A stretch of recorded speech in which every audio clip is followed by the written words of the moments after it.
বন্ধুরা, সবচেয়ে বড় প্রশ্ন এখন সেটা হচ্ছে সেগ্রিগেশন করা গেলে কি বেঁচে যাবে যোগ্যরা? অর্থাৎ যোগ্য এবং অযোগ্য এই দুই প্রার্থীদেরকে যদি সেগ্রিগেট করতে পারে এসএসসি, তাহলে কি বেঁচে যাবে নিয়োগ প্রক্রিয়া? এখন সবচেয়ে বড় প্রশ্ন কিন্তু এটাই। তো আমরা সবাই জেনে গেছি যে সুপ্রিম কোর্টে কিন্তু কোনো স্টে হয়নি। যেটা আশা করা হচ্ছিল সুপ্রিম কোর্টে স্টে হবে, কিন্তু কোনো স্টে হয়নি। অর্থাৎ এই মুহূর্তে যাদের চাকরি বাতিল হয়েছে তারা চাকরি বাতিলের কোঠায় থেকে গেছে। তাহলে কি কোনো আশার আলো নেই, কোনো ক্ষীণ আশার আলো নেই? বন্ধুরা, এই বিভিন্ন সংবাদ মাধ্যম এবং কোর্টের রায় থেকে যেটা জানা যাচ্ছে সেটা হচ্ছে দুটো ঘটনার কথা উল্লেখ করেছেন প্রধান বিচারপতি আজকে। দুটো ঘটনার কথা তিনি উল্লেখ করেছেন এবং উদাহরণ দিয়েছেন এইরকম ক্ষেত্রগুলিতে, যে বন্ধুরা, একটি রাজ্যে নিয়োগ দুর্নীতির ক্ষেত্রে, যেটা দিল্লির কেস, সেক্ষেত্রে নিয়োগ প্রক্রিয়ায় যোগ্য এবং অযোগ্যদের ক্ষেত্রে কি করা যায়নি, সেগ্রিগেশন করা যায়নি, অর্থাৎ কোনো তথ্য ছিল না, এবং সেই ক্ষেত্রে নিয়োগ প্রক্রিয়া কিন্তু বাতিল করতে হয়েছিল, যেমনটি কলকাতার হাইকোর্টের বিচারপতি করেছেন। কিন্তু আরেকটি উদাহরণও তিনি দিয়েছেন। দুরকম ঘটনায় তিনি বলেছেন যে সেক্ষেত্রে যে নিয়োগ প্রক্রিয়ার ক্ষেত্রে আরেকটি রাজ্যের ক্ষেত্রে সেগ্রিগেশন করা গেছিল, কারা যোগ্য কারা অযোগ্য, সেক্ষেত্রে কিন্তু যোগ্যদের চাকরি বেঁচে গিয়েছিল। তখন এই কথা যখন তিনি বলেছেন, তখন কিন্তু আইনজীবী মুকুল রোহতগি স্যার তিনি কিন্তু বলেছেন যে তাহলে আমাদের কাছে কিছু সেকেন্ডারি ডাটা রয়েছে, এবং সেই সেকেন্ডারি ডাটা এসএসসি প্রিজার্ভ করেছে, এবং সেই সেকেন্ডারি ডাটা কিন্তু তারা ব্যবহার করতে পারে যে নিয়োগ প্রক্রিয়ার ক্ষেত্রে যারা যোগ্য আছে তাদেরকে বেছে নেওয়ার জন্য। তো নিয়োগ প্রক্রিয়া বাতিলের আগে প্রধান বিচারপতি যেন সেই বিষয়টি একবার কনসিডার করেন। তো সেই বিষয়টি কনসিডারের কথা তিনি তখন বলেছিলেন।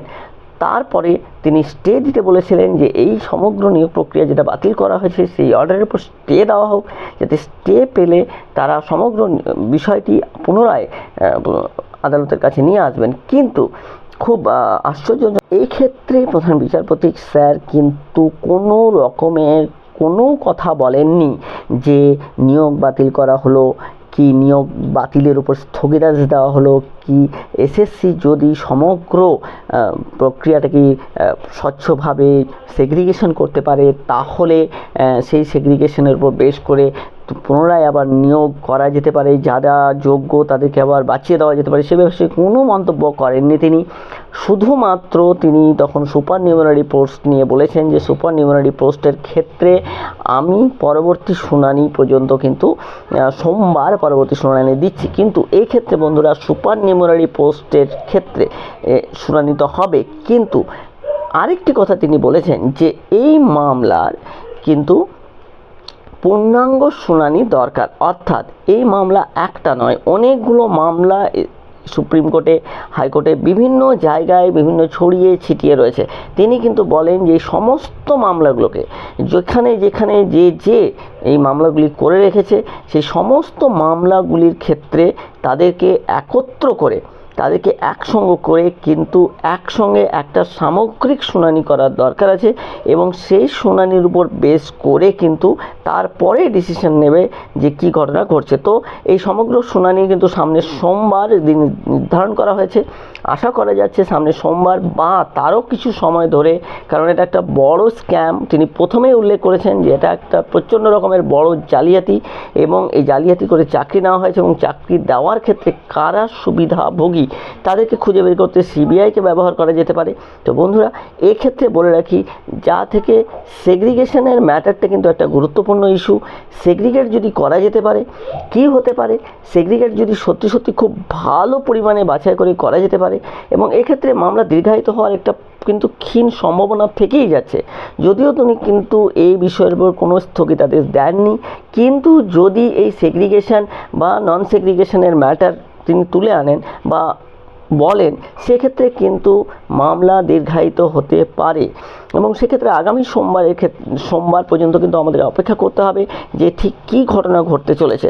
কারণ মুকুল রোহতগি স্যারের এই প্রশ্নের কোনো উত্তর দেননি যে তিনি একটি স্থগিতাদেশ চেয়েছিলেন, কিন্তু সেই স্থগিতাদেশের উপর তিনি যেহেতু কোনো স্থগিতাদেশ দেননি, তাই ধরে নেওয়া যেতে পারে আগামী সোমবার এসএসসি নিজের কাছে যা তথ্য আছে সেই তথ্য নিয়ে হাজির হতে পারে, এবং সেই তথ্যের উপর যদি তার বিশ্বাস হয় বা সে তথ্যকে যদি গ্রহণযোগ্য বলে মনে হয়, তিনি মনে করেন যে এই মামলা থেকে সত্যি সত্যি কিছু প্রচুর সংখ্যক ছাত্রছাত্রী যোগ্য আছে, তাদেরকে বাঁচিয়ে দিতে হবে, সেক্ষেত্রে তিনি কিন্তু একটা ডিসিশন নিতে পারেন। আমার জানা নেই, কিন্তু তিনি যেহেতু মন্তব্য করেছেন প্রথমেই এক নজিরবিহীন দৃষ্টান্ত, নজিরবিহীন দুর্নীতি হয়েছে এবং বড় মাপের স্ক্যাম হয়েছে, সেক্ষেত্রে আবার সেই নিজের জায়গা থেকে তিনি কিন্তু সরে গিয়ে তাদেরকে রিক্রুটমেন্ট করা, এই বিষয়টার উপর কিন্তু তিনি জোর দেবেন।